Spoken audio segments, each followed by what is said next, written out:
നമസ്കാരം. ഞാൻ Joykutty, life transformation practitioner. ഇന്ന് സ്ട്രെസ്സിനെ കുറിച്ചാണ് ഞാൻ പറയാൻ ആഗ്രഹിക്കുന്നത്. മനുഷ്യ സമൂഹത്തിൽ നമുക്കറിയാം, ഇന്ന് കുഞ്ഞു മുതൽ മുതിർന്നവർ വരെയും സ്ട്രെസ്സ് എന്ന വലിയ ഒരു പ്രശ്നത്തിലൂടെ കടന്നു പോവുകയാണ്. സ്ട്രെസ് ഇല്ലാത്തവരില്ല, പക്ഷേ സ്ട്രെസ്സിൻ്റെ ആ അളവ് വർദ്ധിക്കുമ്പോഴാണ് നമുക്കത് ബുദ്ധിമുട്ടായി മാറുന്നത്. മനുഷ്യ ജീവിതത്തിൽ ഈ സ്ട്രെസ്സ് നമ്മൾ കൂടുതലായി നമ്മുടെ ജീവിതത്തിൽ ഉണ്ടാകുന്നത് മൂലം അത് വീണ്ടും നമ്മുടെ ജീവിതത്തിലെ പരാജയങ്ങൾ ഉണ്ടാകുന്ന രീതിയിൽ അത് ആങ്സൈറ്റി, ഡിപ്രഷൻ ഇങ്ങനെയുള്ള കാര്യങ്ങളിലേക്ക് പോവുകയും ജീവിതത്തിന് അത് ധാരാളം തടസ്സങ്ങൾ നമുക്ക് നേരിട്ട് നമ്മുടെ ജീവിതം പരാജയത്തിലേക്ക് പോകും. നമുക്കറിയാം, നമ്മുടെ ജീവിതത്തിൽ കടന്നു വരുന്ന പ്രതിസന്ധികൾ, പരാജയങ്ങൾ, വെല്ലുവിളികൾ, ഭീഷണികളൊക്കെ വരുമ്പോൾ നമ്മുടെ ശരീരവും മനസ്സും പ്രതികരിക്കുന്നതാണ് ഈ സ്ട്രെസ്സ്. നമ്മൾ മലയാളത്തിൽ അതിന് പറയുന്നത് സമ്മർദ്ദം എന്നാണ് പറയുന്നത്. ഇതുമൂലം നമ്മുടെ ശരീരത്തിലെ അഡ്രിനാലിൻ, കോർട്ടിസോൺ എന്നീ ഹോർമോണുകൾ ഉൽപ്പാദിപ്പിക്കപ്പെടുന്നത് മൂലം ഈ സ്ട്രെസ്സ് നമ്മുടെ ശരീരത്തിൽ അത് നമ്മളെ അപകടത്തിലാക്കുന്നുണ്ട്.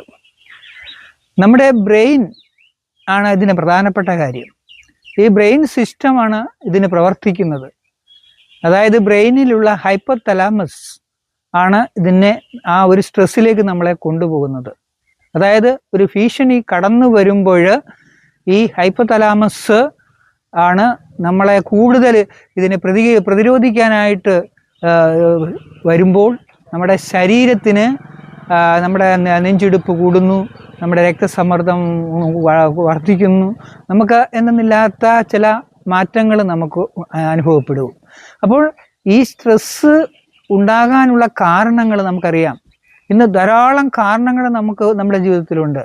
അതായത് നമ്മുടെ ജോലി സ്ഥലത്തെ പ്രശ്നങ്ങൾ, നമ്മുടെ കുടുംബത്തിലെ പ്രശ്നങ്ങൾ, സാമൂഹികമായ പ്രശ്നങ്ങൾ, രോഗങ്ങൾ, ഇങ്ങനെ നമ്മളെ സാഹചര്യങ്ങൾ മാറുന്നത് മൂലമുള്ള പ്രശ്നങ്ങൾ, ഇതെല്ലാം നമുക്ക് ഈ സ്ട്രെസ്സിന് കാരണമായിട്ട് വരുന്നുണ്ട്. ഈ സ്ട്രെസ്സ് കാരണമാകുന്നതിനെ നമുക്ക് ഇതിനെ മാനേജ് ചെയ്യാൻ പറ്റാത്തത് മൂലമാണ് നമുക്ക് അത് ദോഷകരമായിട്ട് മാറുന്നത്. അപ്പോൾ ഇതിനെ നമുക്ക് എങ്ങനെ മാനേജ് ചെയ്യാം? താൽക്കാലികമായിട്ട് മാനേജ് ചെയ്യാവുന്ന ചില കാര്യങ്ങൾ പറയാം. ഈ സ്ട്രെസ്സിനെ മാനേജ് ചെയ്തു പോകുവാനായിട്ട് ചില ചെറുതായ കാര്യങ്ങൾ നമുക്ക് ചെയ്യുവാനായിട്ട് സാധിക്കുന്നത്, ഒന്നാമത്തേത് സ്ക്വയർ ബ്രീത്തിങ് ആണ്. അതായത് നമ്മുടെ ബ്രീത്തിങ് എക്സസൈസ് എങ്ങനെയായിരിക്കണം, അത് യോഗയിലൊക്കെ പ്രത്യേകം അത് പറയുന്നു, മെഡിറ്റേഷനിലൊക്കെ ആ ബ്രീത്തിങ് എക്സസൈസ് വളരെ പ്രാധാന്യം അർഹിക്കുന്നതാണ്. അതായത് നമ്മൾ എടുക്കുന്ന ശ്വാസം, അതായത് ഇവിടെ സ്ക്വയർ ബ്രീത്തിങ് ആണ് നമ്മൾ സാധാരണയായിട്ട് ഉപയോഗിക്കുന്നത്. 4 സെക്കൻഡ് കൊണ്ട് നമ്മൾ ശ്വാസം എടുക്കുന്നു, 4 സെക്കൻഡ് കൊണ്ട് ശ്വാസം നമ്മളത് ഹോൾഡ് ചെയ്യുന്നു, 4 സെക്കൻഡ് കൊണ്ട് നമ്മൾ ശ്വാസം പുറത്തേക്ക് വിടുന്നു. അപ്പോൾ 4 second breath in, hold 4 second, breath out 4 second, വീണ്ടും ഹോൾഡ് ചെയ്യുന്നു 4 സെക്കൻഡ്. അങ്ങനെ 4 സെക്കൻഡ് വീതം നമ്മൾ ചെയ്യുമ്പോൾ, ബ്രീത്ത് ഇൻ എടുക്കുമ്പോൾ നമ്മൾ പോസിറ്റീവായിട്ടുള്ള ചിന്തകൾ എപ്പോഴും നമ്മളിലേക്ക് നമ്മൾ ആവാഹിക്കുകയാണ് ചെയ്യുന്നത്. അതായത് നല്ല കാര്യങ്ങൾ, I am healthy, I am confident, ആ നല്ല കാര്യങ്ങൾ നമ്മൾ എടുക്കുന്നു. നമ്മൾ ഹോൾഡ് ചെയ്തിട്ട് ബ്രീത്ത് ഔട്ട് ചെയ്യുമ്പോൾ നമ്മളിലെ നെഗറ്റീവായുള്ള ചിന്തകൾ, നമ്മൾ എന്തൊക്കെയാണ് നെഗറ്റീവായിട്ട് ചിന്തിച്ചു കൊണ്ടിരിക്കുന്നത്, അത് നമ്മൾ ബ്രീത്ത് ഔട്ടിൽ നമ്മൾ കളയുകയാണ് ചെയ്യുന്നത്. ഒന്നാമത്തെ അതൊരു 6 പ്രാവശ്യമെങ്കിലും നമ്മൾ ഈ സ്ക്വയർ ബ്രീത്തിങ് നമ്മൾ എടുക്കണം. മറ്റൊന്ന്, നമ്മൾ ചെയ്യേണ്ട ഏറ്റവും പ്രധാനപ്പെട്ട കാര്യം, നമ്മളിൽ ഉള്ള ബലഹീനതകൾ, പ്രയാസങ്ങൾ, നമ്മളെ അലട്ടുന്ന നെഗറ്റീവ് തോട്ട്സ് നമ്മൾ എഴുതി ജേർണലിങ് ചെയ്യുക, നമ്മൾ എഴുതി വെക്കുക. അതെല്ലാം നമ്മുടെ മനസ്സിൽ നിന്ന് നമ്മൾ മാറ്റിക്കളയുക. ആ എഴുതി വെക്കുന്നതിലൂടെ ആ ദിവസത്തെ നമ്മൾ അനുഭവിക്കുന്ന പ്രയാസങ്ങൾ, അല്ലെങ്കിൽ കഴിഞ്ഞ നാളുകളിൽ നമ്മൾ അനുഭവിച്ചുകൊണ്ടിരുന്ന പ്രയാസങ്ങൾ നമ്മൾ പേപ്പറിൽ എഴുതി വെക്കുകയാണ്, ജേർണലിങ്. അതിലൂടെ നമുക്ക് ആ സ്ട്രെസ്സിനെ നമുക്ക് മാറ്റിക്കളയുക, നമ്മളിലെ ആ സ്ട്രെസ് നമ്മൾ അതിലൂടെ മാറ്റി നമ്മൾ കളയുകയാണ് ചെയ്യുന്നത്.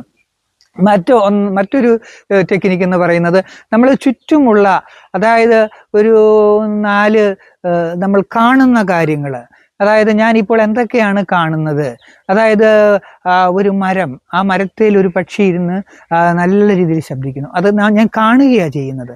അതേപോലെ ഒരു വാഹനം അവിടെ നിന്ന് വരുന്നു, ആ വാഹനത്തെ ഞാൻ കാണുകയാണ് ചെയ്യുന്നത്. അതേപോലെ ഒരു ഒരു കുട്ടി അവൻ കളിച്ചുകൊണ്ടിരിക്കുന്നു, അപ്പോൾ അതിനെ നമ്മൾ അന്നേരം കാണുന്ന ഒരു 4 കാര്യങ്ങൾ നമ്മൾ ശ്രദ്ധിക്കുന്നു. അതേപോലെ തന്നെ 4 കാര്യങ്ങൾ നമ്മൾ കേൾക്കുന്നു. നമ്മൾ കേൾക്കുന്ന ശബ്ദങ്ങൾ, ഏതെങ്കിലും ശബ്ദങ്ങൾ, 4 ശബ്ദങ്ങൾ നമുക്ക് കേൾക്കാം. അതായത് കാറ്റ് അടിക്കുമ്പോഴുണ്ടാകുന്ന ശബ്ദമായിരിക്കാം, അതല്ലെങ്കിൽ മറ്റേ ഒരു കിളിയുടെ കരച്ചിലായിരിക്കാം, അല്ലെങ്കിൽ ഒരു കുട്ടിയുടെ കരച്ചിലായിരിക്കാം, അല്ലെങ്കിൽ ആരുടെയെങ്കിലും ഒരു ശബ്ദം അവിടെ സംസാരിക്കുന്നതായിരിക്കാം. അങ്ങനെ നമുക്ക് അതിനെ കേൾക്കാൻ പറ്റും. അതേപോലെ തന്നെ നമുക്ക് ഫീൽ ചെയ്യുന്ന കാര്യങ്ങൾ, അതായത് നമ്മൾക്ക് ഒരു തണുപ്പ് അനുഭവപ്പെടുന്നു, അതായത് നമുക്കൊരു സന്തോഷം തോന്നുന്ന ഒരു അനുഭവം ഉണ്ടാകുന്നു. അങ്ങനെ ഒരു 4 കാര്യങ്ങൾ നമ്മൾ ഓർത്തെടുത്ത് എന്നിട്ട് നമ്മൾ ആ ഒരു ആയിരിക്കുന്ന ഒരു സ്ട്രെസ്സിൻ്റെ ആ ഒരു മൂഡിൽ നിന്ന് നമ്മൾ പെട്ടെന്ന് നമ്മുടെ ചിന്ത മാറ്റുക. ആ ചിന്ത മാറ്റുന്നതിലൂടെ അത് മാറ്റപ്പെടുകയാണ്. അതായത് വേറൊരു കാര്യത്തിലേക്ക് നമ്മൾ പോവുകയാണ് ചെയ്യുന്നത്. അതല്ലെങ്കിൽ നമ്മൾ ആ സ്ഥലത്ത് നിന്ന് മാറി മറ്റൊരു സ്ഥലത്തേക്ക് പോവുകയാണ്. കുറച്ചു നേരം നമ്മൾ റിലാക്സ് ചെയ്ത് നടക്കുക. അതേപോലെ നമ്മൾ ഈ വ്യായാമം ചെയ്യുന്നത് അതിൻ്റെ ഭാഗമാണ് നമ്മൾ ഈ നടക്കുന്നതും, നമ്മൾ മറ്റുള്ളവരോട് സംസാരിക്കുന്നു, കൂട്ടുകാരോട് സംസാരിക്കുന്നു. അപ്പോൾ നമ്മളിലെ ആ ഒരു സ്ട്രെസ്സിൻ്റെ ഭാവം മാറിപ്പോവുകയാണ് ചെയ്യുന്നത്. അപ്പോൾ ഇങ്ങനെ ധാരാളം നമുക്ക് ചെറിയ ചെറിയ ടെക്നിക്കിലൂടെ ഈ സ്ട്രെസ്സ് നമുക്ക് മാറ്റുവാനായിട്ട് സാധിക്കും. അതിന് നമ്മളെ ഒരുക്കണം, നമ്മൾ സമയം കണ്ടെത്തണം. ഇതിനുള്ള കാരണങ്ങൾ എന്തൊക്കെയാണെന്നുള്ളത് മനസ്സിലായി. അപ്പോൾ അതിന് നമ്മൾക്ക് ചെയ്യാവുന്ന കാര്യങ്ങൾ എന്തൊക്കെയാണെന്ന് മനസ്സിലായി. അപ്പോൾ നമുക്ക് പറ്റുന്ന രീതിയിൽ ഇതിനെ മാറ്റിയെടുത്തുകൊണ്ട് വരികയാണെങ്കിൽ നമുക്ക് പരമാവധി നമ്മൾക്ക് ഈ സ്ട്രെസ് മൂലം ഉണ്ടാകുന്ന പ്രശ്നങ്ങളെ അതിജീവിക്കുവാനായിട്ട്, നമ്മുടെ ജീവിതം വിജയപ്രദമാക്കുവാനായിട്ട് നമുക്ക് സാധിക്കും. അതിനു വേണ്ടിയാണ് നമ്മൾ ഇന്ന് കുഞ്ഞു മുതൽ വലിയവർ വരെയും, ജോലി ചെയ്യുന്നവർ, പഠിക്കുന്ന കുഞ്ഞുങ്ങൾ, അതേപോലെ പല തൊഴിലുകളിൽ ഏർപ്പെടുന്നവർ, കുടുംബസ്ഥർ, ഈ സ്ട്രെസ്സിനെ നമുക്ക് മാനേജ് ചെയ്യുവാനായിട്ട് സാധിക്കും. ഈ സ്ട്രെസ്സ് മൂലം നമ്മുടെ ആത്മാവിനെയും നമ്മുടെ ശരീരത്തെയും നമ്മൾ പൂർണ്ണമായിട്ട് നശിപ്പിച്ചുകൊണ്ടിരിക്കുകയാണ് ചെയ്യുന്നത്. അപ്പോൾ ഈ സ്ട്രെസ്സ് നമ്മളിൽ ചെലുത്തുന്ന ഒന്നാമത്തെ പ്രശ്നം എന്ന് പറയുന്നത്, അത് നമ്മൾ പെട്ടെന്ന് നമ്മുടെ വയറിനെയാണ് അത് അഫക്റ്റ് ചെയ്യുന്നത്.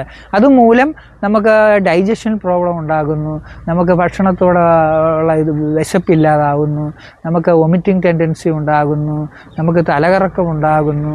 അങ്ങനെ പല പ്രശ്നങ്ങൾ ഈ സ്ട്രെസ്സും കൊണ്ട് നടക്കുന്നത് മൂലം ഉണ്ടാകും. നമുക്കിത് ഡെയിലി നമുക്ക് ഇങ്ങനെയുള്ള ചെറിയ ചെറിയ കാര്യങ്ങൾ മാറ്റിക്കൂടെ? അതല്ലേ നമുക്ക് നല്ലത്? നമ്മൾ എന്തിനാണ് ഇപ്രകാരമുള്ള ഒരു സ്ട്രെസ്സും വെച്ചുകൊണ്ട് ജീവിക്കുന്നത്? മറ്റുള്ളവരുടെ ഇടയിൽ, സമൂഹത്തിൽ, കുടുംബത്തിൽ നമുക്ക് നല്ല മക്കളായിട്ട് ജീവിക്കുവാനായിട്ട്, ഒരു സ്ട്രെസ് ഫ്രീ ജീവിതം നമുക്ക് നയിക്കുവാനായിട്ട് സാധിക്കട്ടെ. നന്ദി.